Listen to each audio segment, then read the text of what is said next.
Hello everyone and welcome to another high elo game of Age of Empires. Today we find ourselves transported to Arabia to witness a match between the Viking Biscuit and the Mayan Persephatta.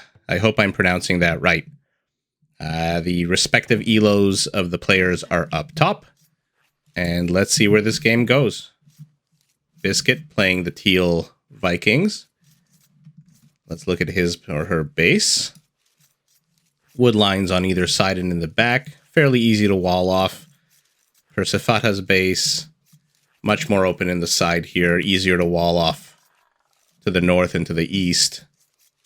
For now, both players standard opening, gathering food, some zebras. If you want to learn a couple of interesting things about zebras, please feel free to watch my previous video where I launch into an unrequested, unsolicited explanation of how zebras blend into each other and with each other. For now, exploration occurring, both players just kind of sussing out their bases, seeing where their resources are, where the entry points, the exit points. Not yet looking to see where their enemies or their opponents are. Lumber camp in the back of Red's base, lumber camp in the back of Teal's base. Gathering the herdables. Gonna go for a rhino hunt.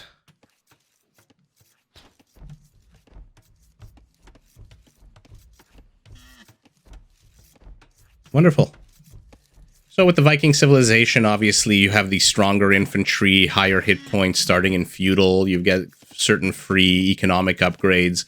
It's very much a infantry-based civilization. The Mayans, just generally also economically powerful. The plumed archer is a great unit, super fast, can pick off infantry quite well. So it will be very interesting to see where this game goes. Will the players opt for infantry, archers? Obviously, the Mayans can't really opt for cavalry, but we'll see how Persephatta intends to handle Biscuit's military, or whether it'll be reactive or whether he'll set the pace for the game. For now, both players just building up their Dark Age bases, starting to put down infrastructure that could be used for walling. As I suspected, because this opening here is just way too big, I don't think our red Mayan player is going to wall this off. Probably just funnel, exactly. So you essentially, if you can't wall off an entire area, or if it's too big and you just don't want to invest the time, the resources, the APM into doing it, at least for the first two ages of the game, the Dark Age and the Feudal, it's not a bad idea to create a funnel. So he'll block off this area, he'll block off this area, and that way any unit that wants to attack into his base has to go through this red zone of death. And if he's quick enough and if he notices fast enough, he can garrison these villagers in here, and basically any unit in the feudal age just melts away under a barrage of arrows. So this is how you essentially want to play when you have a big open space. Now you can also wall it, but walling it will take a lot of wood. He's only got 4 on wood right now. 3 in the back, 1 in the front. So he's not exactly flush with resources. To the point where he can wall off this entire whole open side of his base. My guess is he's going to wall off the sides here, and then leave this portion open at least until the late feudal, maybe early castle, where he can start kind of using this big open vast space to start building infrastructure, maybe archery ranges and whatnot. Teal, on the other hand, doesn't seem to be too interested in walling off at all. Leaving his base open. Couple of houses setting up the stage for a future wall up, but for now, it's not the 3 militia opening that we usually see. We have the Eagle Scout and 2 militias. I don't think Red really wants to invest too many resources right now into figuring out what Teal has. This is just more of an exploratory force, just big enough so that if 1 or 2 units get sniped, he can still see what's going on with his base. So let's take a look at his vision. He sees the berries. He must know the town center is here. And we can basically see what he sees. So he's entering the teal zone of death. Will teal react in time? This is what I mean. There's no unit in the Dark Ages or the Feudal Ages, really, that can, in small quantities, like 3, 4, or 5, that can really stand up to a town center that's fully garrisoned. So that's why sometimes, you know, if you don't want to invest the time and energy into a complete wall off, a funnel is just as good, as long as you realize at some point, eventually, you will have to deal with stronger units. I mean, 3 knights into this will cause a lot more trouble than 3 militias and an Eagle Scout. For now, he's happy to attack a palisade, not really, you know, getting much done. The vision for red, he didn't really see. I mean, if I would like to see a bit more exploring on his side, which he's trying to do. I don't know if he's trying to lure this scout cavalry to its death. He's not falling for it. So teal, unperturbed, continuing his expansion, getting into gold. He's already hit feudal.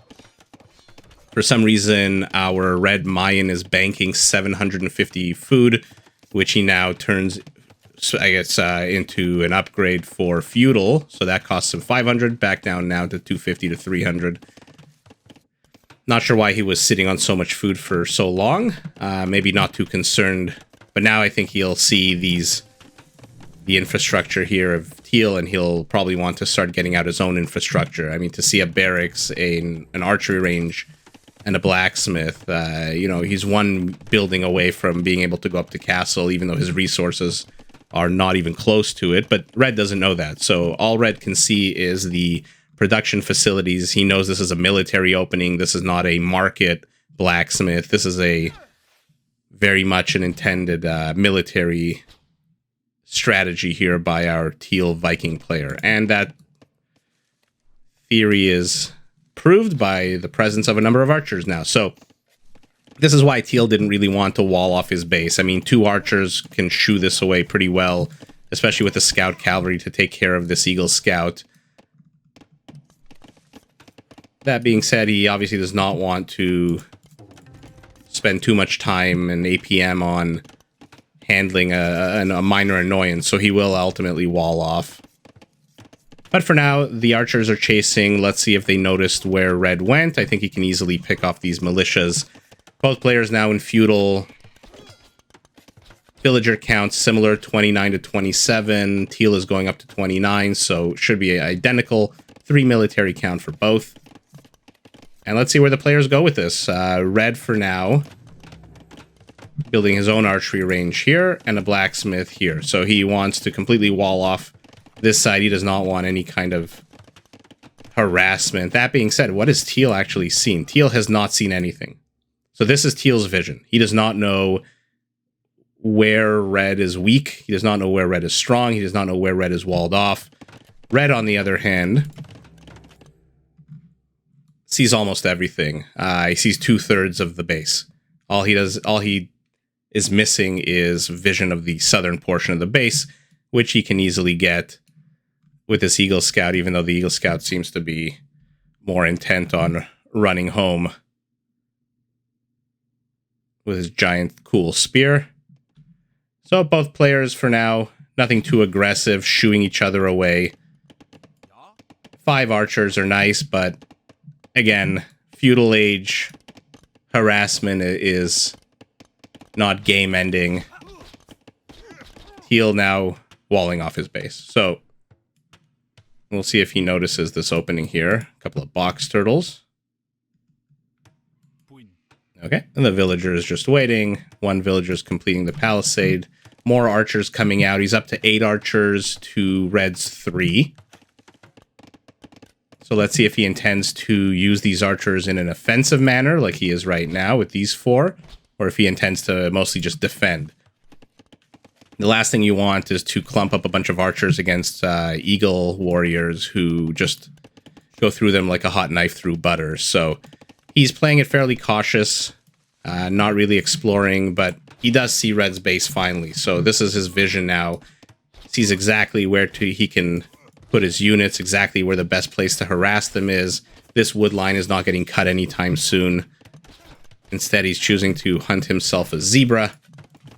Another archery range goes down. This is interesting. Instead of a barracks, he has banked enough resources to go up to castle, and just as I say that, Teal clicks up to castle. Now, the Mayan player is nowhere close. Does he have the structures? He has a blacksmith and an archery range. That being said, I completely missed the fact that he's already in castle. So, joke's on me. Town center going down. Great location. This will protect this wood line from any of these short-range harassment units. And now he's coming with crossbowmen. So he's going to have 5 on the front lines here. Teal for now is circling with 5 archers. Not really going to get much done. And what is he attacking? The house or the palisade? The palisade. So he wants to bust in here. He wants to kind of see what Teal is going for now. But will he get a lot done? No, he backs away.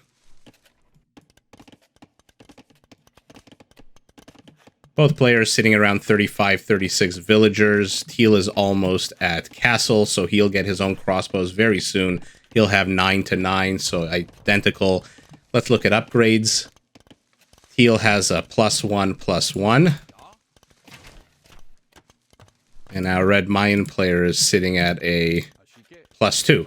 So no defensive upgrades, but 1 offensive upgrade better or more quicker than Teal. Ahead of Teal. But here come the skirmishers. Once these are out, these crossbows basically become useless, at least for a little while. This is enough to shoo him away, even though I'm not sure he saw them. I think he just had a good sense of the game and backed away. But now he's coming back. Teal building his own town centers, but our Mayan red is going for his 3rd. So he's going to economically be in a much better spot. And because he didn't expend so many resources in walling off his own base, I think it put him up into a very small, very minor economic advantage. So he's going to have 3 fully operational town centers, producing villagers out of all of them except this one. I'm sure that's an oversight. He'll probably start producing more soon. And his 7 range crossbows are annoying as hell. So they're just going to sit here, maybe park them here. Does he know about this avenue? Yeah, so he knows that he can put them here, and they're just going to make sure that this wood line gets harassed nonstop. That being said, he's got to be careful because these skirmishers are going to make quick work of his crossbows if they catch up, and if the crossbows stay still, and if the skirmisher spears actually land. So a lot of ifs, but for now, 5 skirms are enough to shoo away 5 crossbows. So red isn't really getting much done, plus another giant force of 10 archers here are shooing away this smaller crossbow battalion. Oh, a lion feels the need to assert his alphaness, and as a compensation for that, he gets a crossbow to the head. And here we go. A very low importance engagement here. A couple of archers go down for both sides. Nothing too crazy. Elite skirmisher upgrade for Teal. Upgrades advantage Teal. 2 attack, 2 defense. To Red's 2 attack upgrades. No defense upgrades for Red's crossbows. They're sitting at a +2, 0 against a +2/+2 Viking crossbow. Now, let's see if the Viking player starts producing infantry. And if he does, what kind. For now, both players content to sit back and build up their infrastructure. 2 archery ranges, a siege workshop, and a barracks. Teal is building a university. Let's see what upgrade he chooses to go for. For now, a fairly low engagement game. That being said, there might be some action here in the middle of the map, so let's take a look, because there's a force of 18 crossbows that could potentially encounter 15 archers from the Viking motherland. So let's see. These elite skirmishers are going to shoo these away. These crossbows cannot engage into this. You're sitting at 6 pierce armor. These crossbows attack on a 7, so you do the math. These skirmishers are just going to wreck these crossbows. Unless... Sneaky, sneaky. Let's follow this. Oh, okay. Not too sure what that was meant to accomplish. Maybe just to shoo him away, just so he has more time to get out maybe one or two more mangonels, or is he going to do it at all? Ballistics researched for our Viking player, so his archers are going to be much more effective. They're ahead on the upgrades in every respective way. So our red Mayan has to be super careful here, because, you know, 22 crossbows may seem like a lot, but when you've got a superior upgraded skirmisher count, I mean, look, he's killing, yeah. So far, 1-to-1 or 2-to-1, 3, 4. I think 5 underneath there. No, maybe just 4. Oh, but here comes the red mangonel. Let's see. He sees it and he's running away. That mangonel basically says, "Fuck you, cactus. I'm going to show myself. I'm going to scare him away." At the same time, Teal is harassing here with 8 crossbows, being annoying, making sure that this town center doesn't gather as many resources as it can. Oh my god. Oh, okay. The mangonel goes down, but there's a second one, and it makes itself known. Let's see whose micro prevails here in positioning. Okay. 2 kind of limp volleys of mangonel stone. For now, both players are just circling each other. Teal's still looking to get something done here in the back of the base. I'm not sure why these are still here. I mean, there's like a number of villagers here that are exposed. We'll keep our eye on that and see what he can get done. For now, he's positioning himself well. Interrupting Red's economy is always great. He's going up to a 5th town center. So he's looking to boom. And a market interestingly placed at the front of the base. Oh. Now we're looking at 3 mangonels to 1. 2 skirmishers are on life support. And let's see what happens here. Oh, money shot. There you go. Beautiful. This is one of those shots where if you were watching Mem's stream, he would have that... his bada boom animation to show that a nice juicy volley has taken out a huge number of troops. Red, though, doesn't seem too perturbed. Just continuing to walk around the map. He'll get a couple of villagers here, or maybe not. 1, 2. 2 villagers. Okay, not bad, not bad. Our Teal Viking has killed 23 of our red Mayans player. The Mayan has killed 9 of the Vikings. So far, our Viking player has done a better job at killing his opponent's units. That number just keeps going up because these skirmishers with their upgrades are just devastating. That being said, our red Mayan player is 14 seconds away from going up to Imperial, a full 2.5 minutes ahead of our Viking player. So let's see if Persephatta can use this 2.5 minutes to his advantage, and if so, how. For now, he's investing in Eagle Warriors. Fantastic. One of the things that I like when I play is to just spam Eagle Warriors. I mean, everyone loves doing that, right? They're just a fantastic unit. Once you upgrade it to Elite, which he is doing, that is 30 seconds away. You build the infrastructure, you build 8, 9 barracks, and you just spam. He's got 5. So not a bad count. Teal doesn't really have anything to counter it at the moment, but he sees the Eagle Warrior and immediately plunks down and goes up to 4 barracks. So this is where we'll start seeing, hopefully, a fun match of infantry here. Wow. Mangonel's all sniped.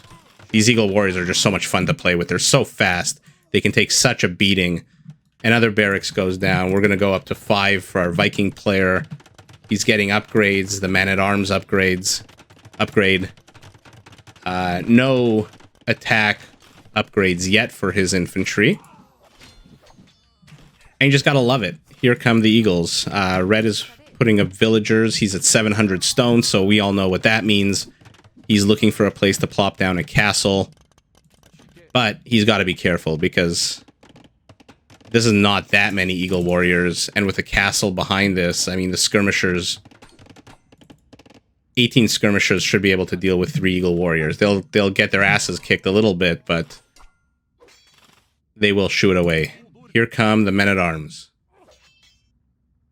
Weaker than the Eagle Warriors, but we've got our longswordsman upgrade, our attack upgrade, our defense upgrade.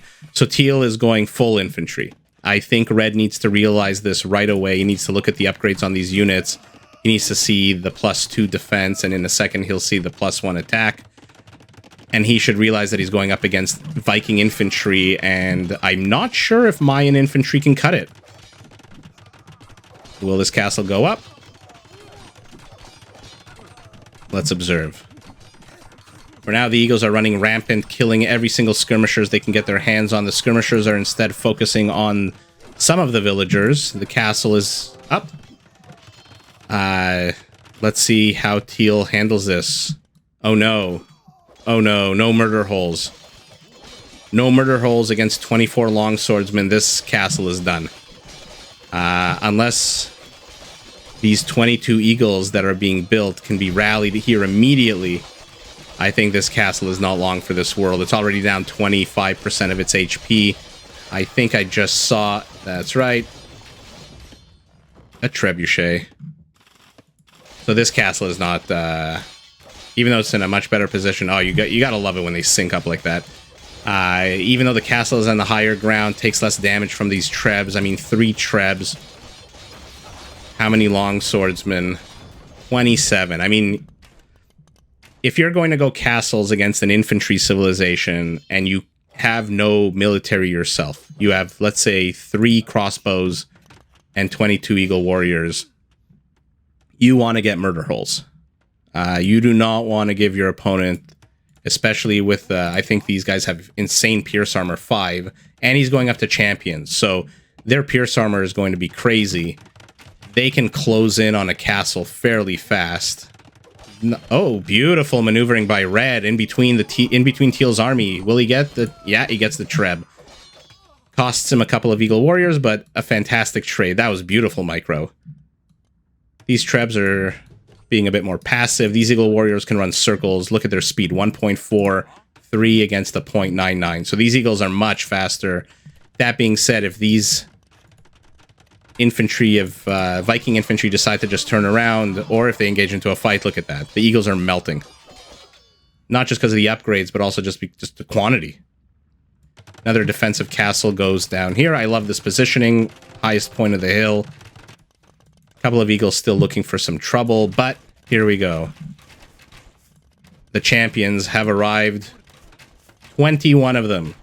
I don't think crossbows are going to cut it. They attack on an 8 against a unit that has a 5 defense against them. This is... I mean, for now he's just walking them, so they're taking a bit of damage. But look at this. Has he lost a single one? He's lost 1. In all of that, he's lost 1 champion, now 2. Still no murder holes. I mean, come on. You're going up against an infantry civilization. You've seen 24 champions. You're building skirmishers. Or sorry, rather, you're building crossbows. And you're sitting on 4 eagle warriors. Good catch by red here. I think he's going to clean this up, but... I mean, look, 1,000 HP off this castle already. He's got 3 trebs coming to finish it off. Crossbows are not the way to go against Viking champions. I mean, yeah. 84 HP. 84 HP. These elite eagles are not gonna... They're not gonna pass muster here. They have a 3 defense against an attack of 13. And he's no attack upgrades for teal. I would love to see... There we go. First one goes down, forging.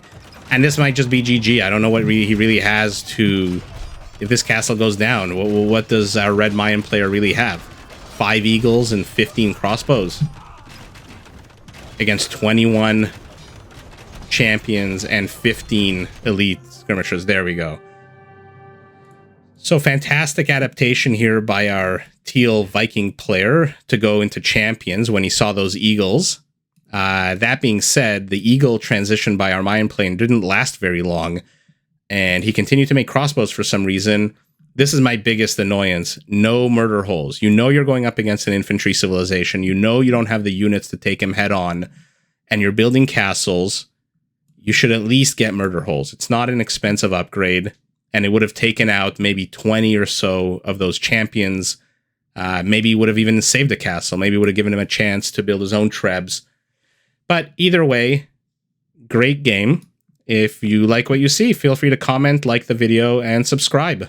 And I will see everyone in the next one.